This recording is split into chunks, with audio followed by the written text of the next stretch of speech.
Did you know you can set up React Native or Expo push notifications in under 3 minutes using nativenotify.com? Watch this video to find out how.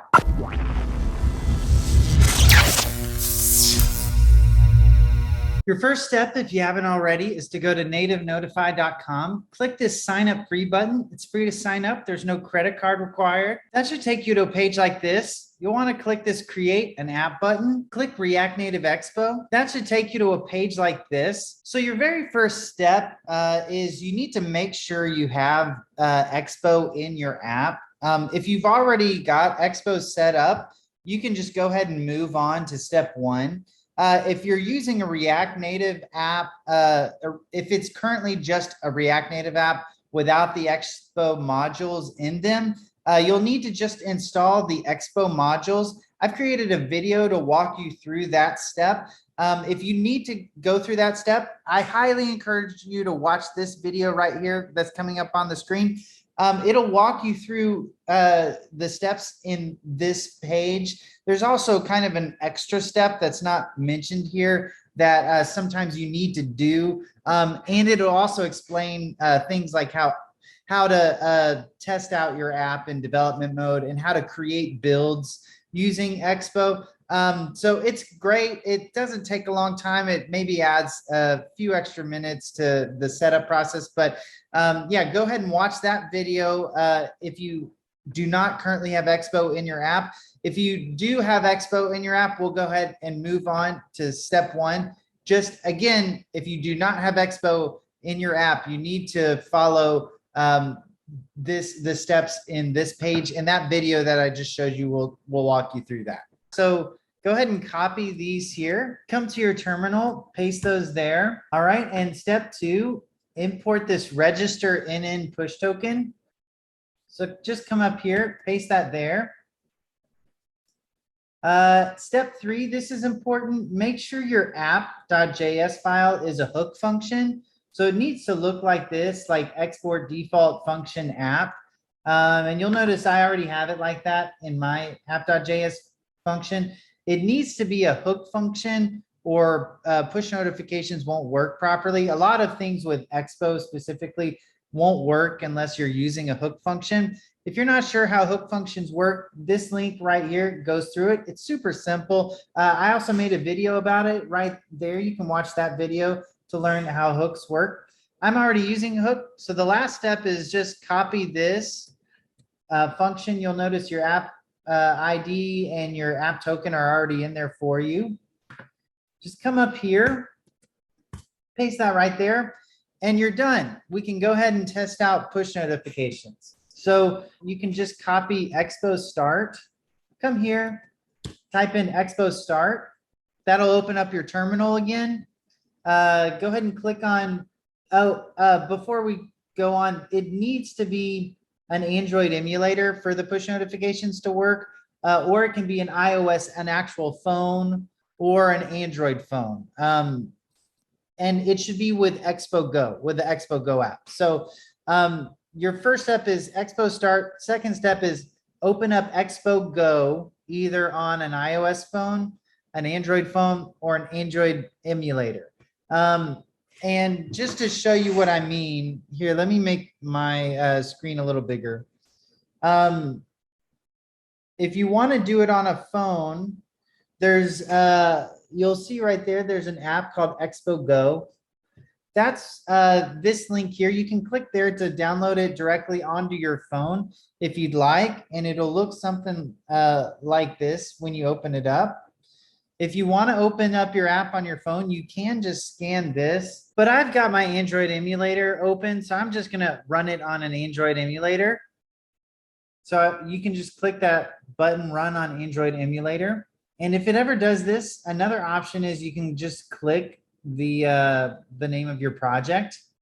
All right, and there it is. So one of the ways you can know push notifications were set up properly is you can come down here to your terminal and it says you can now send a push notification. You successfully registered.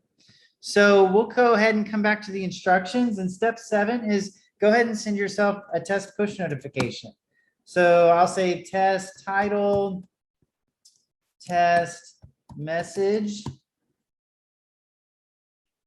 All right, it says it was successfully sent. Let's come back and see. All right, and there it was. It was successfully sent. So you can click on that and it opens up your app. So yeah, that's push notifications. Here's just some other features before we go. So what you just did gets you ready for development mode to start testing out your app in Expo Go. Before you go live in production mode, there's a few extra steps for Android and iOS. This setup guide here will walk you through what you have to do for Android. All we basically need is a Firebase server key, and you just paste it there. It's already ready to go for production. It'll also walk you through the iOS setup guide. We basically just need some information here that'll get you ready for iOS production. And there's also some other cool features here. There's a notification inbox. A notification inbox is basically like an email inbox, but instead of collecting emails in an inbox, it collects notifications. So all the push notifications that you send out to your users are collected inside of an inbox that can show up inside of your app. It looks a lot like an email inbox again. You can watch this video here it'll walk you through that. There's indie push notifications. So what we just did will get you ready to send push notifications to everybody. So you can send push notifications to all of your users at once just by coming up here to the send page. You can send your push notifications this way.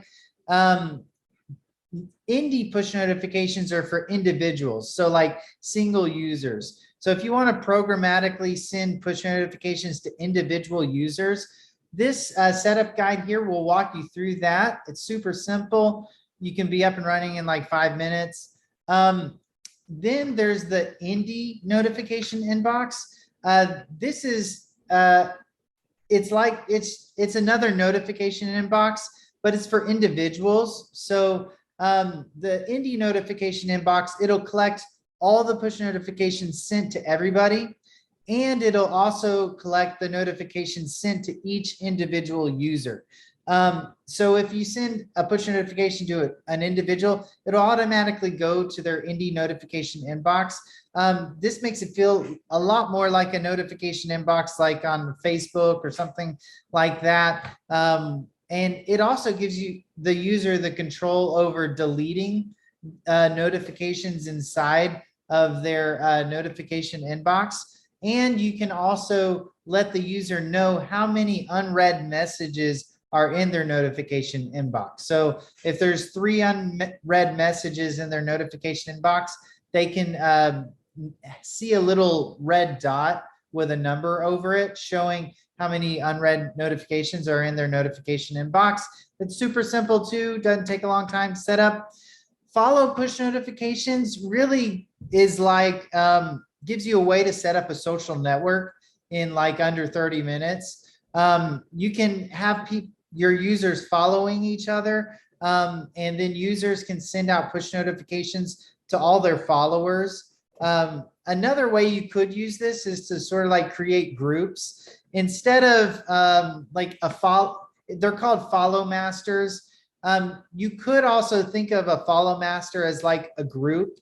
You could create a group of people to collect them into smaller groups called follow masters. So you could use this as a grouping feature too. Eventually we're going to come out with another instruction guide on how to do that better. But that's sort of a hack to create groups, is you could use this follow push setup guide to do that, or you could use it to create a social network.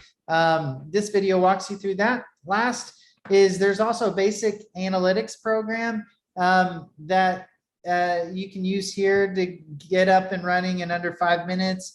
It'll show you how many total views each of your screens are getting, and it'll show you the number of unique views. So if one user views a page 10 times or something, it'll only count as 1 unique view, but 10 total views. So that's how that works.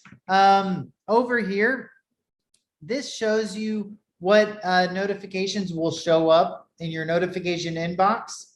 Once you set up your analytics, this page here will show the reports for your analytics, your daily, weekly, monthly, yearly reports. And this settings page is just another place you can go to update your Android Firebase server key, your iOS push notification settings that you add in during the setup guide here. And last thing, you can update the name of your app here. I'm going to call this React Native CLI app, and you can update it that way. So that's an overview of React Native. It also works in Flutter. If you ever use Flutter, or you know somebody who uses Flutter, you can just come create an app, click Flutter, works in Flutter too. So thank you for watching this video. If you like this video, make sure to like the video, subscribe, hit the bell icon. We come out with videos all the time. Thanks for watching the video. I'll see you next time.